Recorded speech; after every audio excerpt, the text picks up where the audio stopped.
What a complete horrible first start on JD's 1980 Pontiac Trans Am. It's been a while since he started this, so there's quite an infestation he needs to take care of first. Now please, JD, stop it. You're gonna light your whole garage on fire. And he did it. Whatever.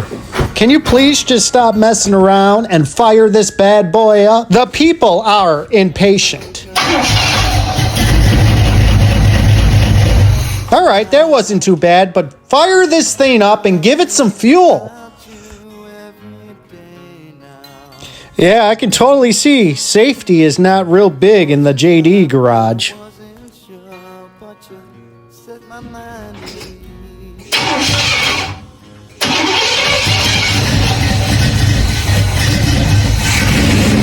And yep, that's gasoline. He forgot to hook up the fuel line.